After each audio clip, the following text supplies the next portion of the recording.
ఇది ఒక ఆలోచింపచేసే చిత్రం. సీనియర్స్ అండ్ జూనియర్స్ ఇలా అందరూ కలిసి చేసిన సినిమా. ఇందులో కాస్ట్ అండ్ క్రూ గురించి ఒక లుక్ వేద్దాం. లాయర్ అంటేనే వాగ్దాటి. ఇలాంటి రోల్లో ఏకంగా డైలాగ్ కింగ్ చేస్తే ఎస్, మన సాయి కుమార్ గారు తనదైన బేస్ వాయిస్ తో, డిఫరెంట్ యాక్టింగ్ తో లాయర్ రోల్ తో హాల్ ని హడలెత్తించబోతున్నారు. రోహిణి గారు అమ్మ పాత్రలకు పెట్టింది పేరు. అంతేనా, తనదైన స్టైల్ ఆఫ్ యాక్టింగ్ రోహిణి గారి సొంతం. ఇంత సీనియర్ యాక్ట్రెస్ కోర్టు మూవీలో మళ్ళీ అమ్మ పాత్రతోనే ఎమోషనల్ రోల్లో సరికొత్తగా కనపడబోతున్నారు. సురభి ప్రభావతి గారు రంగస్థలం ఆమెకి అడ్రస్. అందుకే ఇప్పటి వరకు చేసిన ప్రతి సినిమాతో ఆడియన్స్ గుండెల్లో గుర్తుండిపోయారామె. ఇప్పుడు కోర్టులో ప్రభావతి గారి నటన చూసి లొకేషన్ లో ఎలా అయితే క్లాప్స్ పడ్డాయో, థియేటర్స్ లో కూడా అంతకు మించి అప్లాజ్ రావడం గ్యారెంటీ. హర్షవర్ధన్ అమృతం హర్ష నుండి ఎన్నో సినిమాల్లో కామెడీగా మనల్ని ఎంటర్టైన్ చేశారు.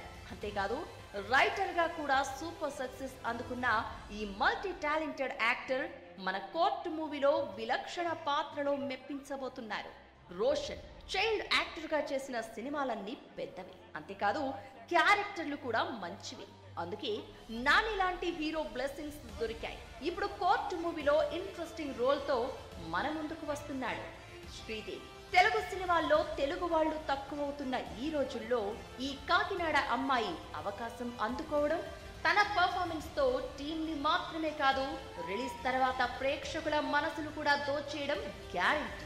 కోర్టు సినిమాకు ఆర్ట్ చాలా ఇంపార్టెంట్. అందుకే ఓ బేబీ, ప్రతిరోజు పండగే లాంటి సినిమాలకు వర్క్ చేసిన విఠల్ గారు మన కోర్టు కోసం వేసిన సెట్ ఒరిజినల్ కోర్టుకి ఏమాత్రం తగ్గదు. Sumayya costume designer. Regular court సినిమాలా కాకుండా కోర్టులో క్యారెక్టర్స్ చాలా అథెంటిక్ గా కనిపిస్తాయి.